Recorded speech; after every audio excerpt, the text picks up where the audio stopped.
ano po itong bago sa K-10 curriculum ng mga mag-aaral at ano ang inalis sa current curriculum? Sir, ang bago po sa atin dito, kagaya sabi nyo kanina, ay ang ibang mga asignatura nitong current curriculum ay tinanggal po natin para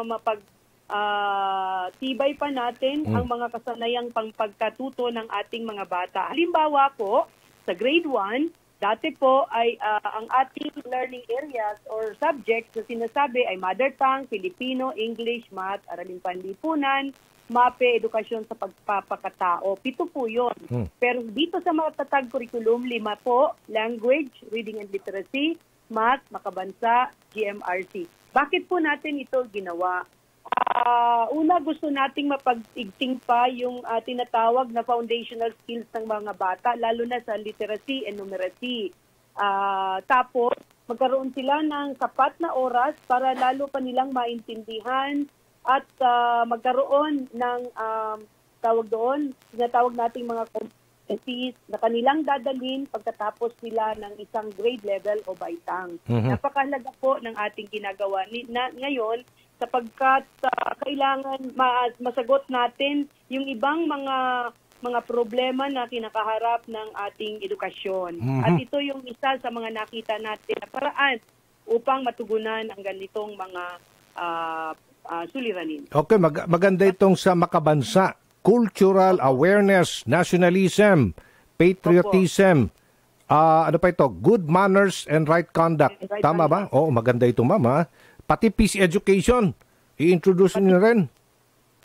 Yes, Sir Anjo. Opo. Ito po ay ginawa natin upang hindi lamang sa language and literacy or hindi lamang din literacy and numeracy, kundi itong mga, ang sabi nyo nga, itong mahahalagang mga values na dapat matutunan ng ating mga bata. Meron pa po tayong ibang mga ating patatag curriculum, tinatawag po natin ito patatag curriculum. Yung mga learning competencies po natin na sobrang dami ay binawasan po natin. Kagaya ng sinabi ko kanina, hindi lang nagbawas ng subjects, nagbawas din tayo ng competencies. Hello? Director? Ulitin niyo po, ma'am, napuputol kayo. Ano po yung binawasan ninyo? Director? Sir? Opo, napuputulo kayo. Go ahead. Ito po, sir. Sige. Okay. Sige po. Pihit sa kaliwa, ma'am. Pihit sa kaliwa, sa kanan, at steady. Okay. Ma'am, andiyan ka? Yes, sir. Okay, yes, sir. Go ahead po. Ano po yung sinabi ninyo? Ano yung binawas nyo pa? Kagaya ng sinabi ko kanina, hindi lang tayo nagbawas ng subject.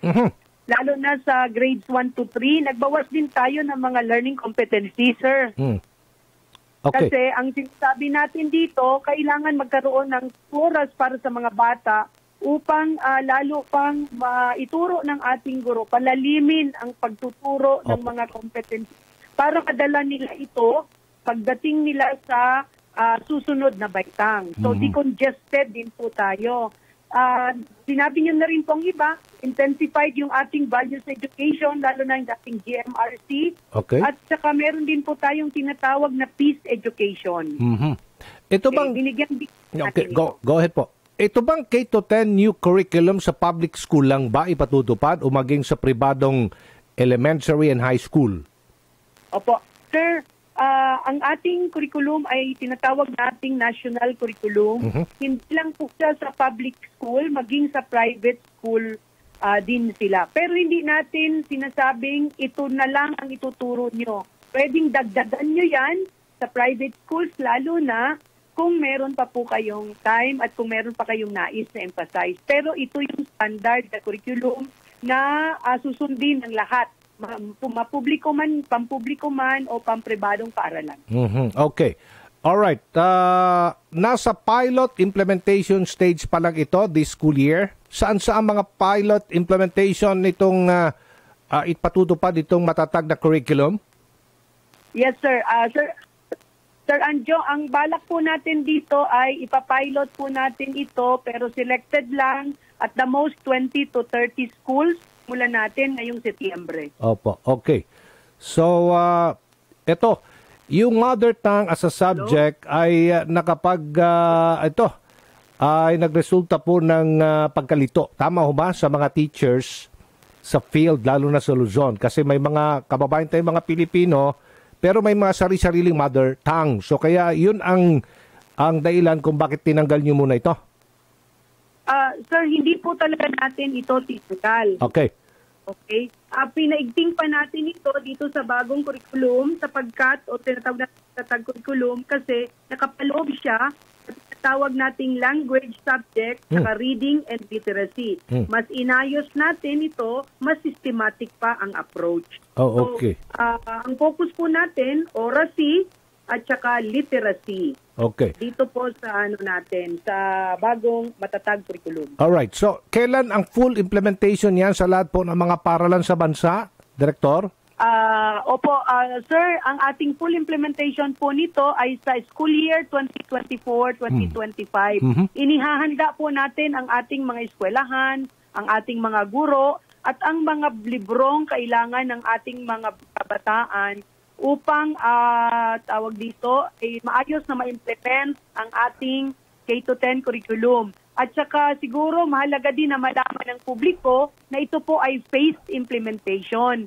Meaning, kindergarten, grade 1, grade 4, grade 7 muna sa 2024-2025.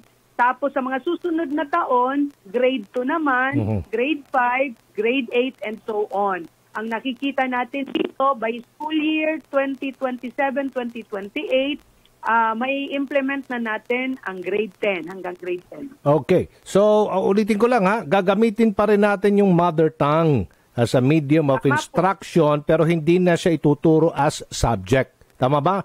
Filipino na will remain as a language subject. Tama ho ba? Sir, ganito po. Opo. Ang gagamitin po ng mga guro at maging ng mga bata ay ang lingwahe na naiintindihan ng mga bata. Okay. Okay? So yun po yun. Medium of teaching and learning. Tapos ituturo din po natin ito ng ang mother tongue ng mas maayos. There is a systematic approach. Malinaw na after grade 1 nila, matatas na sila sa kanilang lengguwahe at meron na din silang tinatawag na prerequisite skills para sila ay makapagbasa na. Okay. Kailangan makapagbasa ang mga bata na naiintindihan nila kung ano ang kanilang binabasa. Tama ho yan. Opo.